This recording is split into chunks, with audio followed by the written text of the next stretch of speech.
al ir a Egipto y le preguntaran de parte de quién vendría, él dile que el yo soy te ha enviado.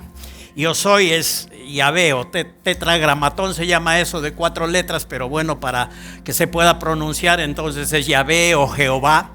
Pero en realidad ese término significa el Dios que siempre es y nunca deja de ser, el Dios siempre existente, el Dios siempre eterno.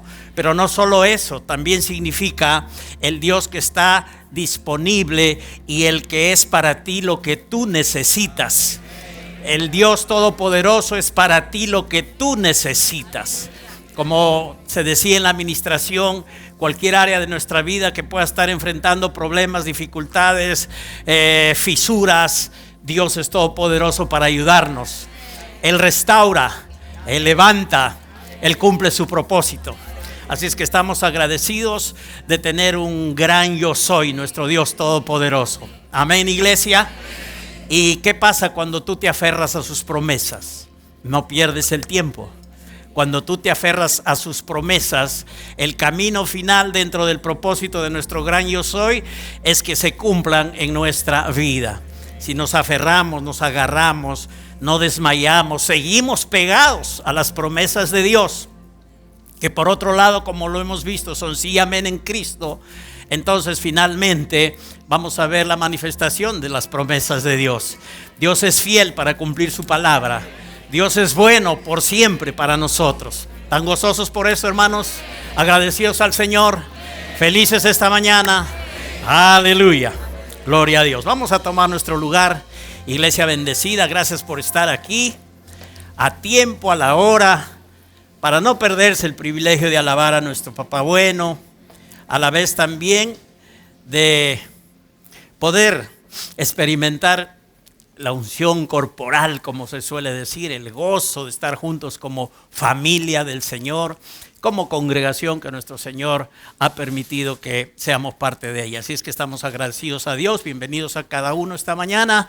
Si alguien nos visita por vez primera, ok, excelente, gracias por estar aquí. No importa cómo llegó, por qué llegó, lo bueno es que está aquí. Y está aquí para bendición, para oír cosas buenas para su vida, para oír del amor, de la gracia de Dios, del plan y maravilloso que Él tiene para su vida. El mejor plan. No hay mejor plan para nosotros que el plan de Dios. Nadie piensa mejor en cuanto a nosotros que nuestro Padre fiel. Él ha dicho que sus pensamientos son pensamientos de paz, planes de paz y no de mal, para darnos un futuro lleno de esperanza. Así es que si están aquí por vez primera, bienvenidos a este lugar de esperanza, de gracia, de amor, de bendición de parte de Dios para sus vidas. Amén. Ayer al mediodía, bueno, plan de 1 en adelante, tuvimos la oportunidad de estar en la casa de nuestra hermana Petita. Y hago mención a esto porque ella es una mujer que se aferró a la palabra de Dios por su bendición y no desmayó y se plantó en la palabra y Dios le dio su bendición maravillosa. Años atrás ella tenía su casa, por algunas razones la perdió, pero lo bueno es que no perdió a Dios, ni perdió la fe tampoco. Si hay algo que nunca tenemos que perder es la fe y la confianza en Dios. Podemos perder dinero, podemos perder cosas, podemos perder varias cosas, pero lo que nunca hay que perder es nuestra fe y confianza en Dios. Entonces nuestra hermana Petita estaba agradeciendo siempre a Dios porque el Señor le devolvía su casa. Y Dios es Dios hacedor de milagros. A veces pasa el tiempo, ¿no? Pero hay que permanecer con fe y paciencia. Entonces de repente viene la manifestación de Dios. Y así, de una manera milagrosa, el Señor le ha devuelto su casa, una casa preciosa, y nos invitó ahí para compartir un poco, dando gracias a Dios, comer también un riquísimo cabrito. Estaba buena la celebración y había mucho gozo ahí en la comunión con nuestros amados hermanos que estuvimos participando. Fue realmente bueno. Agradecidos a Dios porque Él es un Dios de milagros, cumplidor de su palabra, de sus promesas, y a los que se aferran a la palabra de Dios, Dios nunca falla. Él es un Dios fiel, siempre digno de confianza. Así es que pasamos un buen tiempo y gracias a Dios por lo que nuestra hermana recibió de parte del Señor. Cuando un miembro del cuerpo de Cristo se alegra y se goza, todititos somos felices, como que si nosotros también lo hubiéramos recibido, ¿verdad? Lo disfrutamos así. Honramos a Dios y le agradecemos porque Él es nuestro Dios bueno y nuestro Dios fiel. Amén, iglesia. Así es que hay que seguir aferrados a las promesas de Dios. Hay que seguir aferrados a la palabra de Dios. Nunca se olviden que las promesas no tienen fecha de vencimiento. Así que, hermano, hermana, dele para adelante, confiando en las promesas de Dios. No mire para atrás, Dios es fiel. Y Él es un Dios de repentes. O sea, lo que a veces no lo hace en 10, 15 años, lo hace en 10 minutos o 1 minuto. Así de rápido es nuestro Dios de milagros. Mantengamos la fe, la paciencia, la esperanza, la expectativa de la bondad de Dios manifestándose en nuestra vida. Si dicen amén, están de acuerdo con esto. Y bueno, gracias por estar aquí. Vamos a ir a la palabra del Señor esta mañana, solamente recordando un poquito lo que vimos el último domingo. Y estuvimos hablando acerca de la mirada perfecta, ¿verdad que sí? Y hablamos de la mirada perfecta en el sentido que nuestros ojos tienen que estar puestos en Jesús y al único que tenemos que ver es a Cristo. En Él se manifiesta toda la plenitud de la deidad.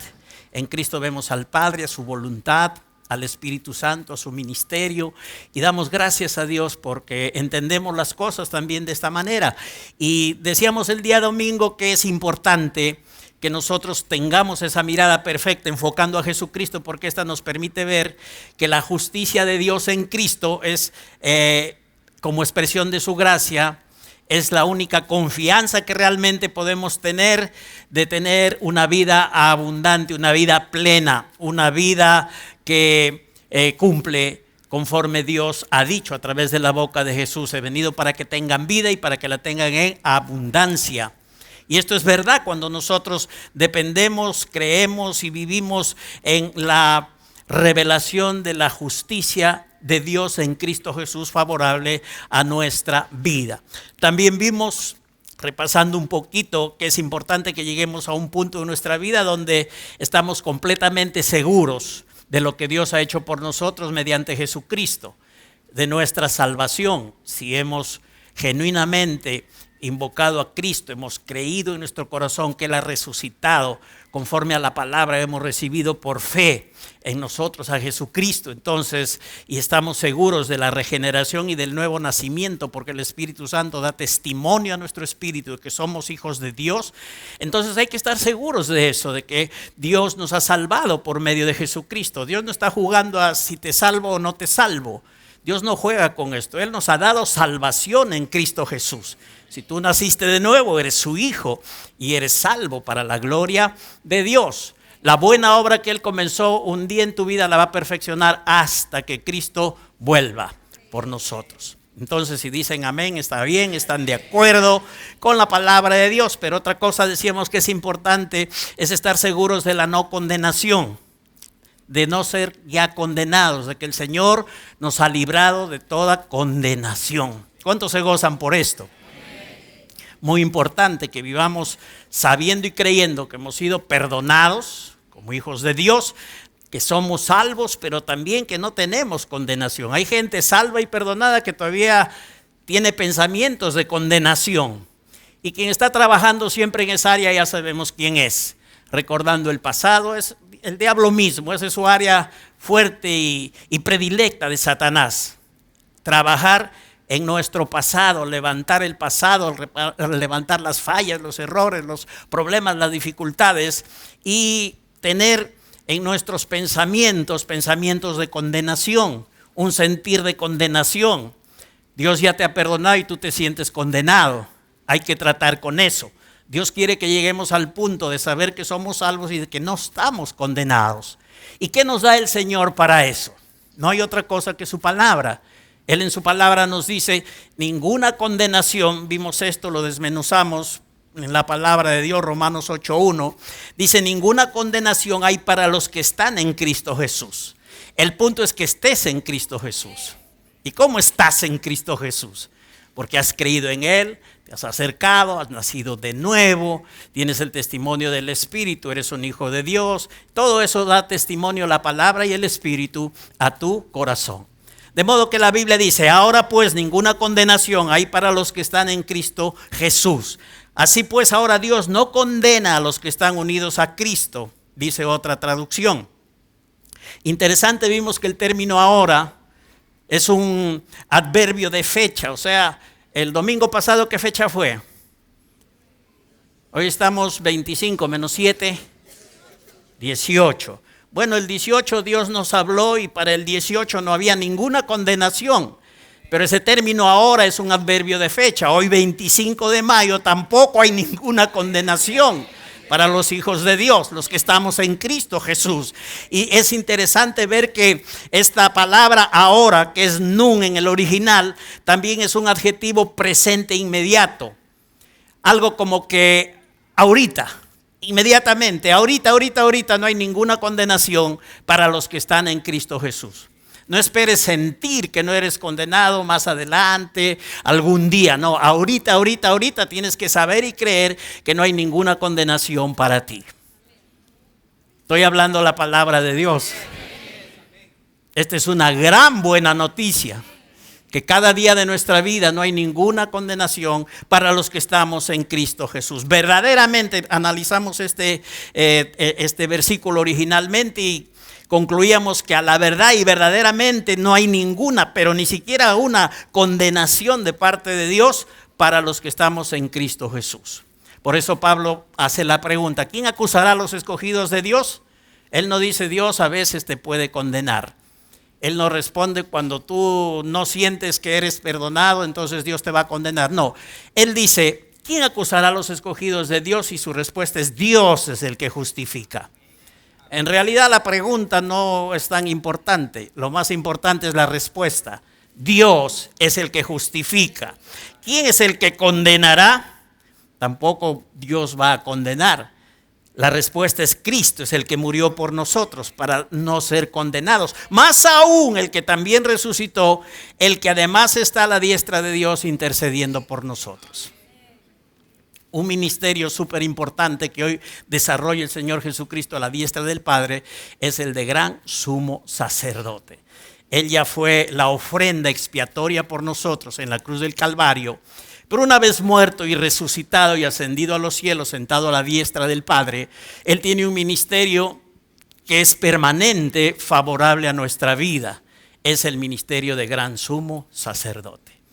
Él está defendiéndote, Él está abogando delante del Padre por ti, para que el propósito, el plan de Dios, todo lo que Él ganó, todos los beneficios y que corresponden a los hijos de Dios en Cristo puedan venir a manifestación en nuestra vida. Él es nuestro gran sumo sacerdote a la diestra de Dios.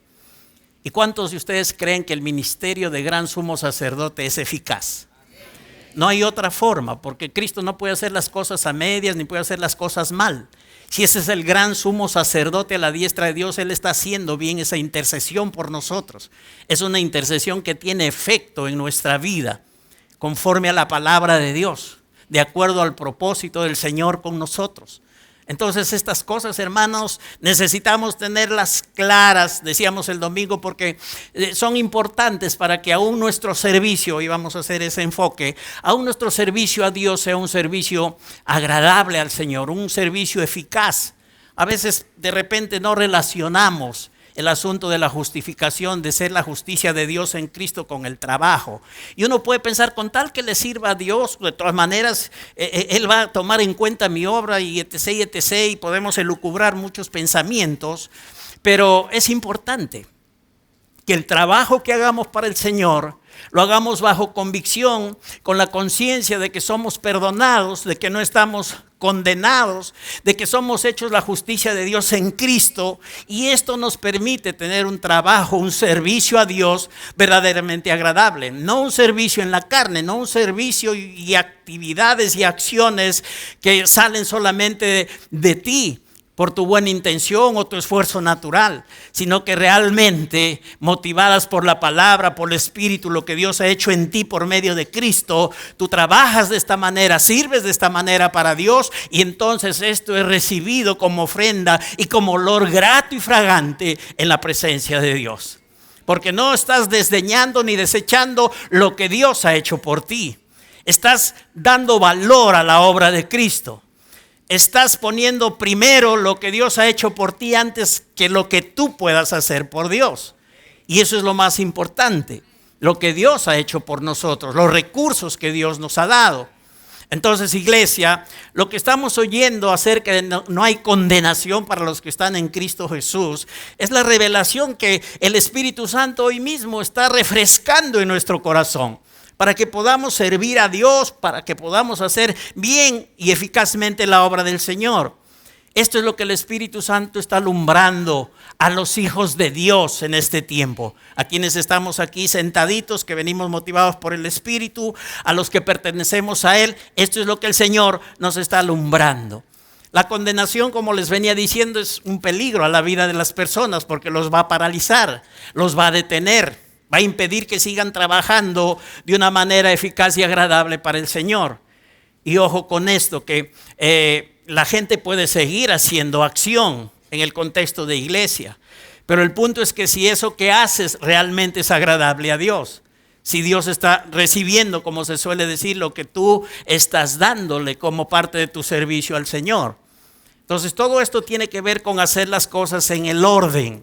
Hay hombres, personas en la iglesia que a veces permiten la condenación en cualquier área de sus vidas y entonces eso les trae problemas. Yo escuché la historia de un hombre cristiano que asistía a la iglesia, tenía su esposa y tiempo en la iglesia, y este personaje permitió la condenación en su vida, en su mente, en su sentimiento, porque él se veía falto de poder suplir las necesidades de su esposa. Entonces no tenía el dinero, no tenía la forma todavía de poder suplir las necesidades de su esposa. Y su esposa sí era demandante y era exigente, no como las de la iglesia cristiana de Efesoe, que son pacientes, son esposas sometidas, son esposas que saben confiar y esperar en el Señor. Pero esta mujer era demandante y era exigente y quería esto, lo otro, y eso trajo a este hombre condenación de no poder cumplir con su esposa supliendo sus necesidades. Y entonces llegó un día que fue tanta la presión en él que agarró un cuchillo, este hermanito cristiano, y comenzó a corretear a la esposa porque quería arreglar las cosas de esa manera. Y él pensaba con la esposa y luego él, y se acabaron los problemas. Pero miren la condenación a dónde puede llevar a las personas. No hay que permitirla. La condenación es peligrosa. Te saca del plan de Dios, te detiene. Y la no condenación es un regalo de Dios. Por la palabra dice, ninguna condenación hay para los que estamos en Cristo, para los que pertenecemos a Él. Jesús, cuando se encontró con la mujer que fue llevada a su presencia, la mujer que fue encontrada en adulterio, Él le dio un precioso regalo. El precioso regalo de la no condenación. Mujer, ¿dónde están los que te condenaban? Ninguno me condena, no están. ¿Qué dijo Jesús a esta mujer? Ni yo tampoco te condeno, yo tampoco te condeno. Y después vete y no peques más. Ella recibió primero, antes de no peques más, recibió el regalo de la no condenación. Jesús le dijo, ninguno te condenó, yo tampoco te condeno. Y cuando tú recibes por fe el regalo de la no condenación y crees en que por causa de Cristo no hay condenación para ti porque tú perteneces a Cristo, entonces ¿sabes lo que pasa? Esa determinación de creer en esa palabra, de recibir esa palabra de no condenación, te está capacitando en sí misma para que se cumpla la siguiente parte de la expresión de Jesús: vete y no peques más. Cuando tú recibes de la gracia de Dios, la gracia de Dios te capacita para que no peques más, para que vayas creciendo, mejorando tu vida.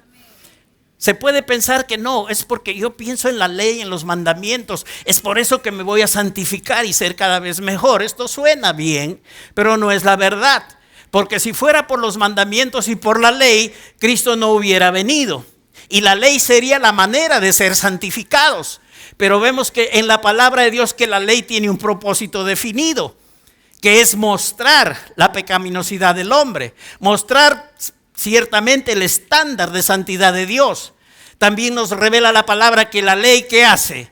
La ley hace que abunde más el pecado. Finalmente la ley nos lleva a Cristo. La parte final del propósito de la ley. La ley nos lleva a Cristo. No puedo cumplir la ley, no puedo tratar humanamente con la obediencia a Dios. Necesito de Cristo. Solo en Cristo, por Cristo y con la ayuda de Cristo y de su Espíritu, ahí sí puedo. Ahí sí se puede. Con la ayuda de Cristo podemos agradar a nuestro Dios. Entonces mirar a la ley, mirar a nosotros mismos, a nuestro esfuerzo, no nos va a hacer mejores cristianos ni santificarnos más delante del Señor. Es la gracia de Dios, es el Espíritu Santo, es la dependencia de Él. Espíritu Santo el que santifica hoy a nuestra vida. La palabra de Dios hace un trabajo también de santificación para nosotros.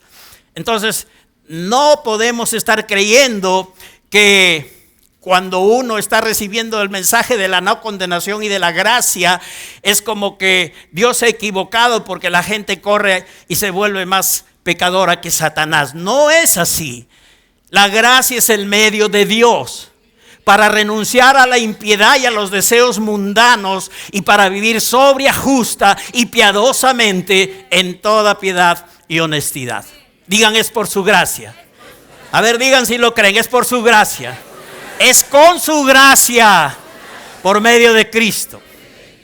Ok, quiero mostrarles ahora en el Antiguo Testamento una tipificación de la justicia de Dios, y eso está relacionado con lo que anuncié al comienzo, cómo aquí se tipifica la importancia de la justicia de Dios para terminar bien con nuestro servicio a Dios.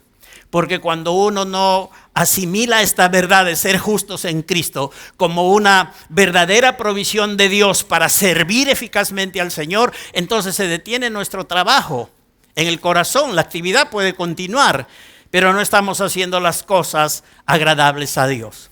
Entonces, yo quiero ir ahí ahora y ver la tipificación de la justicia en el Antiguo Testamento. Vamos a hacer un poquito de historia del pueblo de Israel, ¿ok?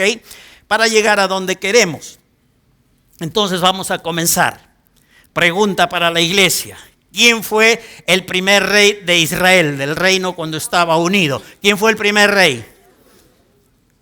¿Raúl? No, Raúl. Saúl. Ok. Cuando Saúl es desechado, ¿quién toma el trono? David. Están muy bien en historia bíblica del pueblo de Israel, por lo menos. Y luego cuando David muere, ¿quién le sucede? Su hijo Salomón, ¿ok? Hasta ahí estamos excelente. Ahora, Salomón muere, ¿y qué es lo que pasa en el pueblo de Israel? Viene la gran división del reino, ¿verdad que sí? A la muerte de Salomón, Israel pasa por un desastre realmente nacional, diríamos así. Sucede lo que Dios ya había anunciado, porque Dios siempre anuncia todo. Dios es omnisciente y conoce todo, pasado, presente y futuro. Y el futuro, como alguien dijo, para Dios el futuro ya es historia. Él se la sabe toda, sabe todo, hermanos. Entonces Dios ya sabía que iba a pasar esto, que el pueblo y el reino se iba a dividir. Las 10 tribus del norte, sabemos, no aceptaron el reinado de Roboán, que era el hijo de Salomón. Sí sabían, ¿verdad? Era Roboán, porque ya para ellos es un poquito más difícil el asunto. Ya Saúl, David, Salomón lo tenemos ahí en la punta de la lengua. Ahora es Roboán el que toma el liderazgo de ser el rey.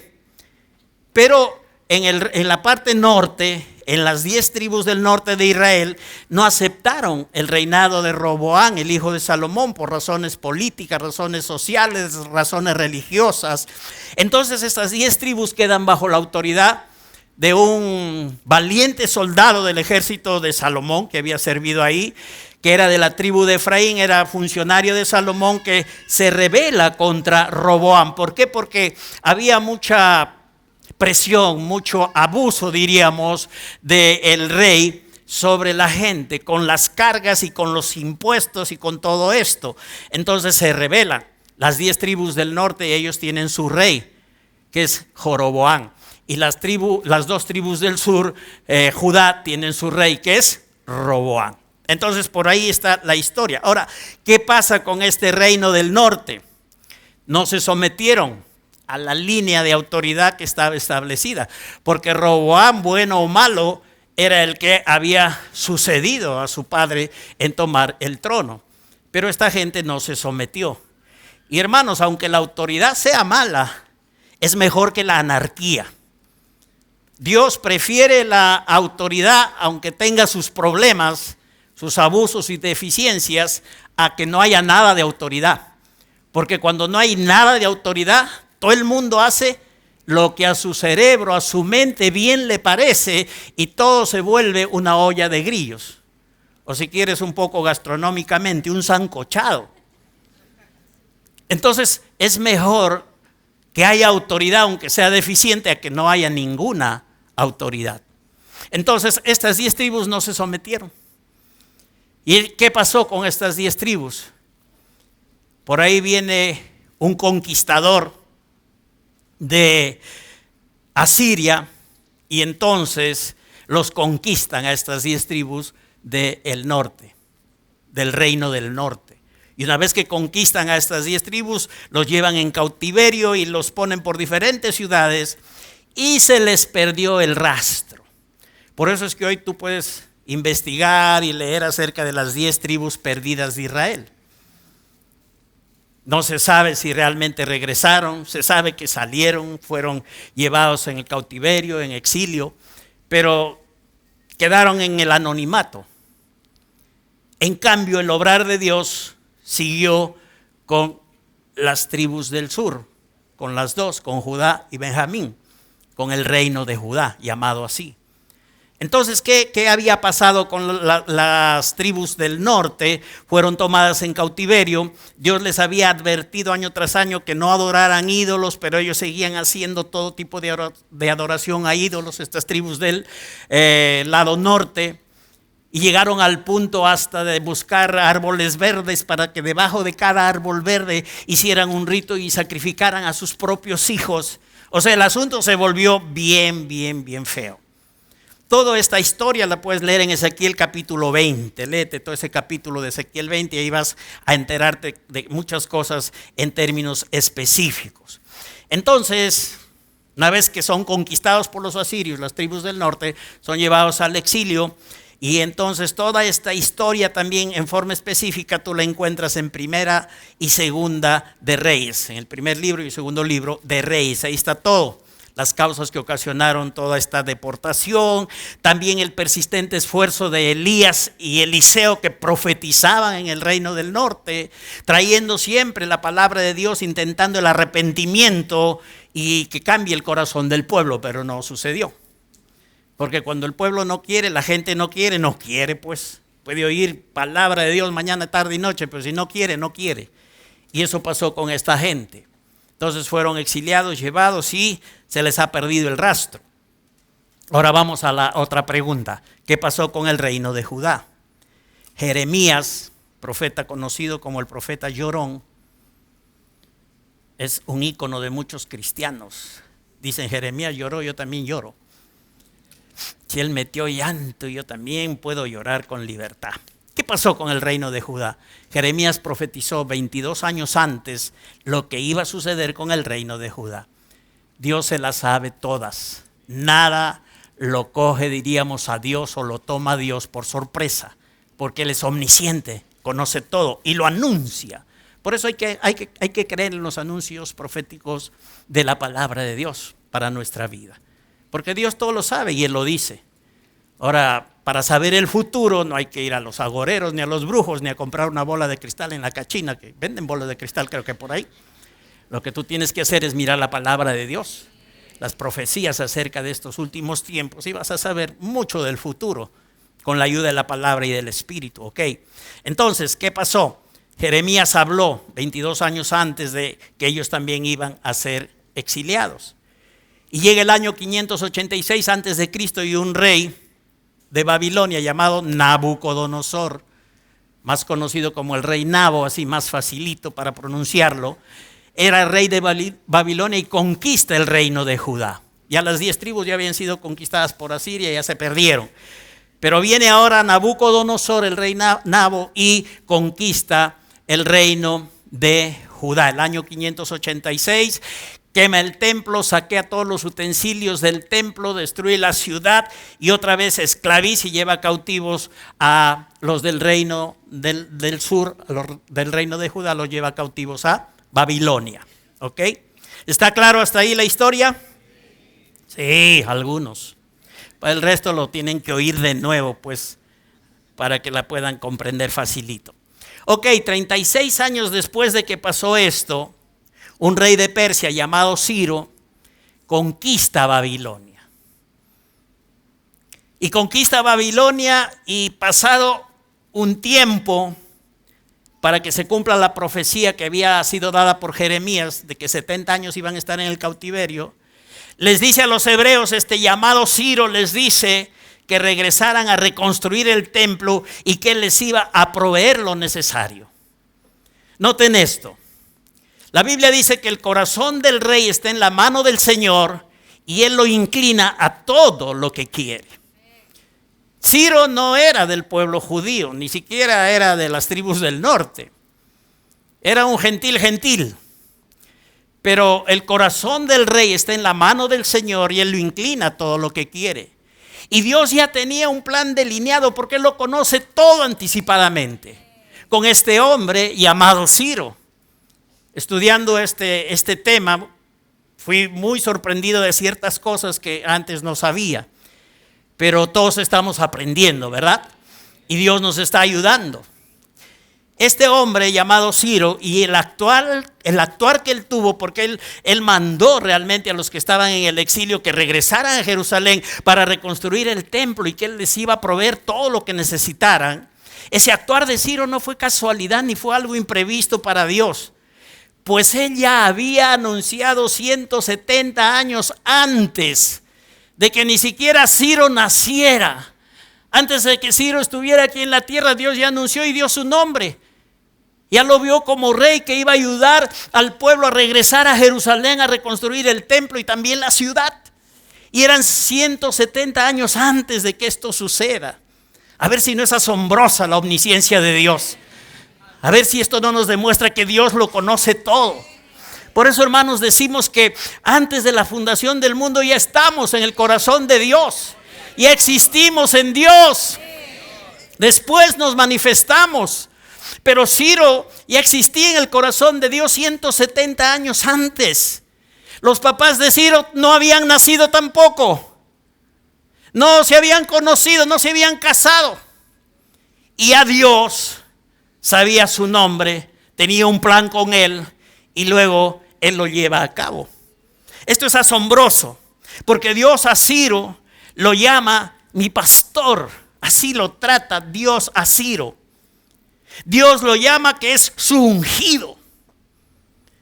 Y esto es maravilloso porque el respaldo está en la escritura. En el libro de Isaías, capítulo 44, último versículo del capítulo 44, Dios llama a Ciro mi pastor.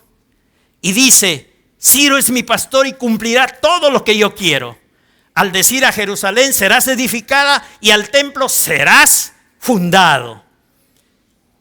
Mi pastor, le dice Dios a Ciro, lo trata así. Ciro no había nacido ni sus padres y en el plan de Dios estaba todo decretado, declarado y esto se iba a cumplir.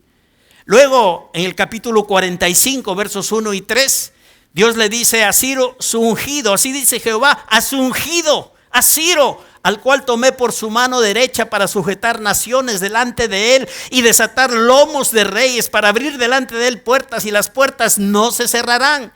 Y te daré los tesoros escondidos y los secretos muy guardados, para que sepas que yo soy Jehová, el Dios de Israel, el que te ha puesto nombre. Aleluya. Asombroso. Es la verdad.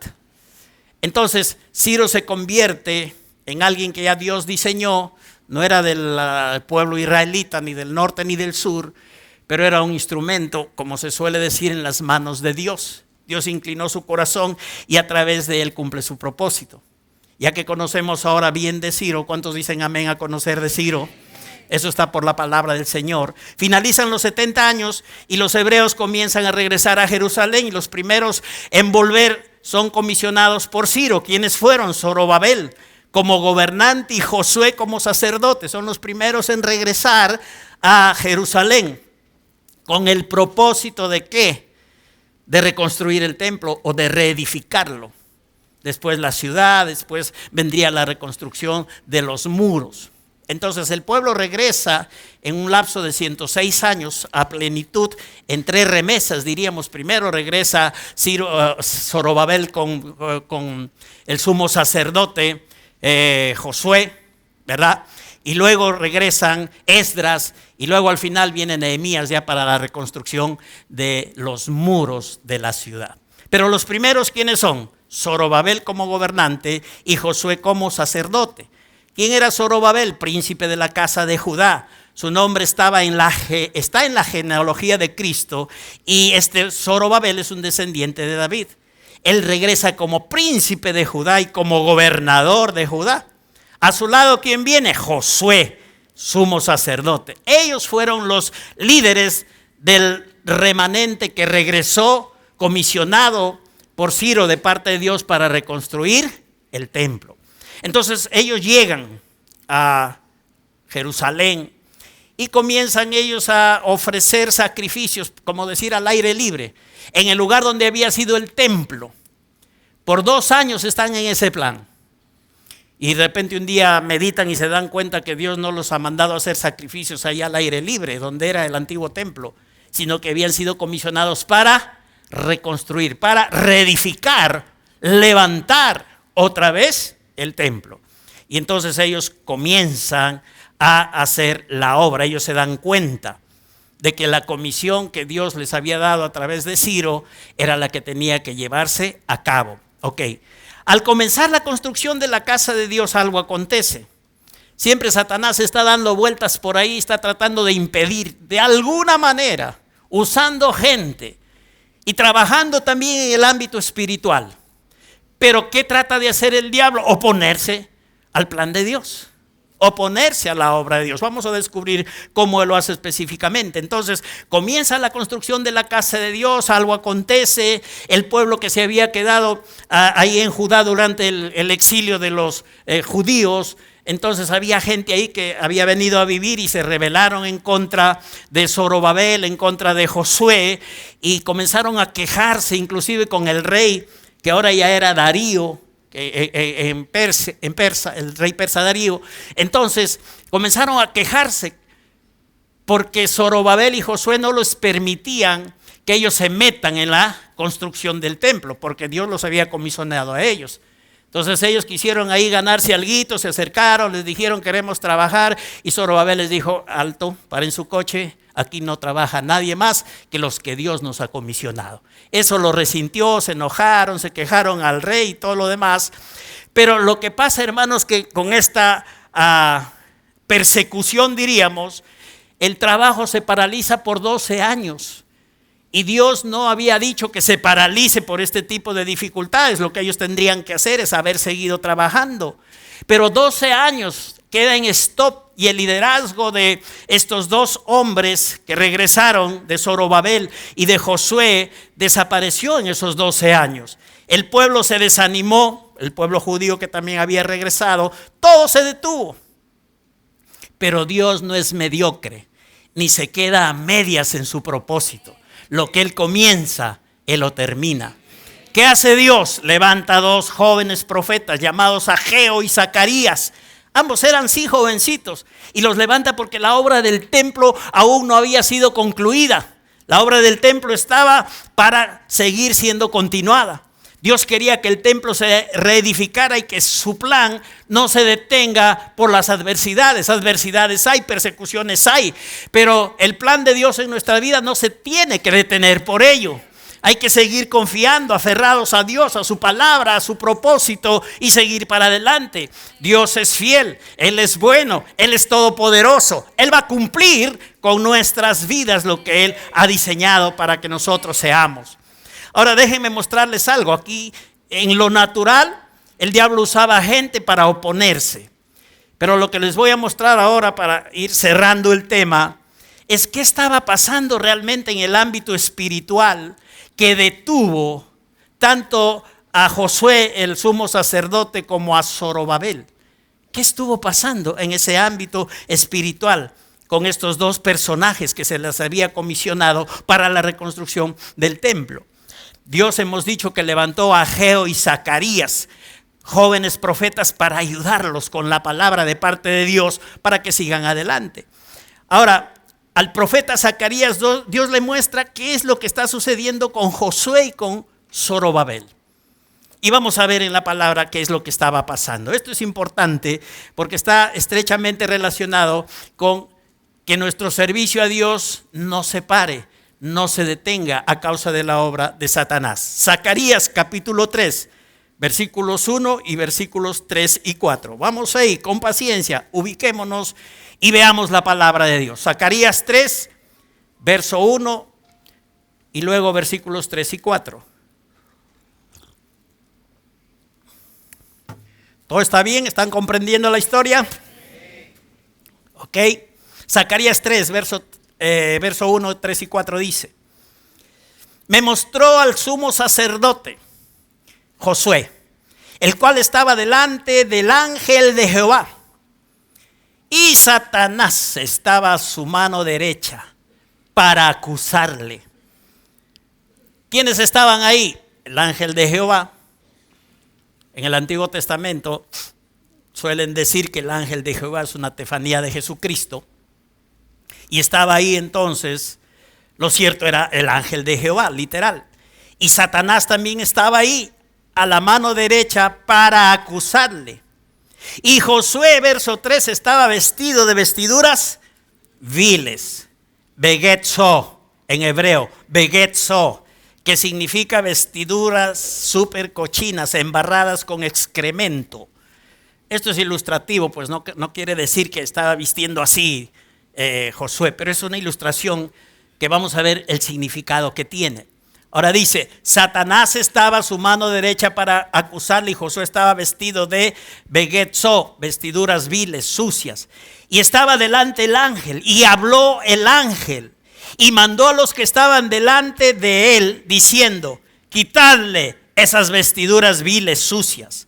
Y a él le dijo: mira, he quitado de ti tu pecado, y te he hecho vestir de ropas de gala. Esta es la obra de Dios. Esto es lo que estaba haciendo Dios con este sumo sacerdote Josué, y es lo que ha hecho Dios con nosotros, y es como Él sigue operando y cómo sigue trabajando en nuestra vida. ¿Qué vio Dios? ¿Y qué Zacarías muestra, este profeta de Dios? Que Satanás estaba acusando a Josué, y que él estaba ilustrativamente vestido de vestiduras viles, que eran el pecado, que eran la indignidad. Por eso es que el ángel de Jehová dice a los que estaban ahí: quítenle esas vestiduras viles. Y le aclara el panorama luego a él, a Josué, y le dice: te he quitado de ti tu pecado y te he hecho vestir de ropas de gala. En buena cuenta, para entenderlo clarito en nuestro contexto, le dice: te he perdonado y te estoy dando mi justicia. Le quitó la ropa de indignidad, de pecaminosidad, y le puso la ropa de su justicia. Él fue perdonado. Ahora, ¿qué estaba pasando ya en la experiencia de este hombre? Satanás lo estaba acusando. Satanás aparece aquí metido en el asunto, y aunque nadie lo veía, él estaba trabajando. ¿Cómo trabajaba Satanás? Él trabaja acusando. Esa es la chamba que le gusta hacer al diablo: acusar a los hijos de Dios. Y óyeme que cuando el diablo acusa, muchas veces acusa con fundamento, porque te habla de tus fallas, de tus errores, de tus pecados. Él no inventa. Pero aún acusándote, él no tiene el derecho de hacerlo a causa de la obra de Jesucristo, a causa de la perfecta sangre de Jesús que fue derramada. Y eso desarma las acusaciones del diablo. Si tú te das cuenta, él trabaja acusando. Él estaba parado a su derecha para acusarlo. La Biblia habla de que el diablo es acusador de los hermanos de día y de noche. Es su trabajo favorito, preferido. Él te acusa a través de cosas malas que has hecho y está ahí dándole vuelta para paralizarte, hasta que te sientas indigno, hasta que digas no sirvo para ser cristiano, mejor me voy de la iglesia, ya que los otros hermanos sigan, tal vez oren por mí, pero yo no sirvo, mejor me voy. Caíste en la trampa del diablo. ¿Qué estaba pasando con este hombre llamado Josué? Reconocemos antes que en este contexto Satanás, al estar presente ahí, sabemos que él odia toda esta escena de que esté el ángel de Jehová, que haya gente ahí delante del ángel de Jehová, que sean ayudados por el ángel de Jehová, que sean cambiados de ropas viles en ropas de justicia. Eso odia, a él no le gusta. Que haya gente que sirve y honra al Señor, a él no le gusta, se opone, él es el adversario, él es el que está siempre como oponente de Dios, de su obra, de los hijos de Dios. Él se opone a Dios oponiéndose a nosotros cuando Dios nos comisiona para hacer algo. Lo único peor que tener como adversario a Satanás es que tú lo tengas como amigo. Eso sí es bravo. Mejor es que él sea tu adversario, pero nunca te hagas amigo del diablo. Y siempre reconoce su obrar, cómo él trabaja, cómo él opera. Día y noche acusa a los hermanos. Y esta revelación está en el Nuevo Testamento también. La hemos oído muchas veces, no perdemos el tiempo si la leemos una vez más. Apocalipsis 12, 10 y 11 dice: entonces oí una gran voz en el cielo que decía: ahora ha venido la salvación, el poder y el reino de nuestro Dios y la autoridad de su Cristo, porque ha sido lanzado fuera el acusador. El acusador quitado, lanzado fuera, el acusador de nuestros hermanos, el cual los acusaba delante de Dios día y noche. Día y noche. Verso 11 de Apocalipsis 12. Y ellos le han vencido. Y ellos le han vencido por medio de la sangre del Cordero y de la palabra del testimonio de ellos, y menospreciaron sus vidas hasta la muerte. Esto es sumamente interesante. En el original, en esta expresión que dice y ellos le han vencido, se usa una sola palabra que es nikao. Nikao, que viene de la raíz Nike, así como las zapatillas Nike. Creo que lo han puesto sabiendo un poco ese significado, victoria. Ahora, nikao es un término que ha sido traducido en el interlineal griego como que le ganaron victoriosamente a él. Y ellos le han vencido, dice la traducción Reina Valera. En el interlineal dice, y ellos le ganaron victoriosamente a él. Le han ganado la pelea, le han ganado en todo a Satanás. Tienen la victoria sobre él. Ahora, lo interesante de esta palabra nikao es que es un verbo llamado así, aoristo, activo indicativo. ¿De qué se trata esto? Un aoristo activo indicativo. ¿Qué significa? ¿Qué demuestra? ¿Qué describe? El aoristo activo indicativo describe de manera puntual una acción pasada como un evento concluido y completo. Ellos le han ganado victoriosamente cuando Cristo en la cruz del Calvario derramó su sangre, por la sangre del Cordero, una sola vez. La obra ya fue hecha, la obra ya está completada. Nuestra victoria ha comenzado ahí y permanece ahí, y desde ahí se extiende hasta todos los días que estemos aquí en esta tierra. Le hemos vencido al diablo. Las acusaciones de Satanás no tienen asidero para nuestra vida, porque le hemos ganado victoriosamente. El aoristo activo indicativo dice que eso ya pasó una sola vez de una manera completa. Iglesia, ya está dada la victoria. Cuando tú recibes acusaciones recién, no te vas a poner a ver si ganas o no. Ya tu victoria está declarada, ya está decretada. El Señor Jesucristo, al derramar su sangre, venció a Satanás y te dio a ti la victoria. ¿Qué te queda ahora? Creer. Y también por la palabra del testimonio de ellos. Es decir, lo que está escrito, porque tú lo crees, lo hablas. Lo que Cristo hizo, ese es el fundamento. Pero para tu beneficio, para tu vivencia, para tu experiencia, háblalo, háblalo. La palabra de tu testimonio, eso va a hacer que tú prevalezcas y todas esas acusaciones, condenaciones que vienen del diablo se deshagan, desaparezcan, cuando tú usas la sangre del Cordero y la palabra del testimonio de quienes somos hijos de Dios, de quienes estamos siendo acusados por Satanás. La palabra aquí es logos, y ellos los han vencido, entonces le han ganado victoriosamente por la sangre de Cristo y por el logos. El logos, ¿quién es? El verbo que se hizo carne. Tú tienes que estar hablando acerca del logos. Habla la sangre del logos, habla la obra del logos, la obra de Cristo, habla todo lo que Él ha hecho. Así uno puede vencer al adversario en nuestra experiencia, porque Él vencido ya está por Jesucristo. Eso ya pasó. No te olvides de ese verbo que es aoristo activo indicativo, que ya fue hecha la obra una sola vez y fue hecha de una manera completa. Amén. Ahora vamos dando trámite y terminando el asunto. ¿Qué detuvo el trabajo? ¿Por qué esos 12 años pasaron con el trabajo de la edificación del templo detenidos? ¿Por qué se detiene el trabajo en nuestra vida? ¿Por qué pasan cosas que nos detienen y no avanzamos? ¿Por qué la obra misma del ministerio no se puede completar y vemos paréntesis y tiempos en que se detiene?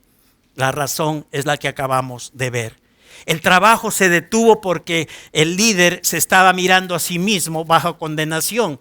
¿Por qué sabemos esto? Porque el diablo estaba acusándole ahí, a su diestra. Josué estaba siendo acusado. ¿De qué? De sus fallas, pecados, de sus malas acciones seguramente, de una serie de cosas. Pero estaba siendo acusado. Josué estaba ahí bajo condenación. Y esto se evidencia por la túnica y la ropa sucia y vil que llevaba puesto. Estaba descuidado totalmente. Es bueno recordar, iglesia, que cuando la condenación llega y se le abre la puerta, la gracia se va a detener.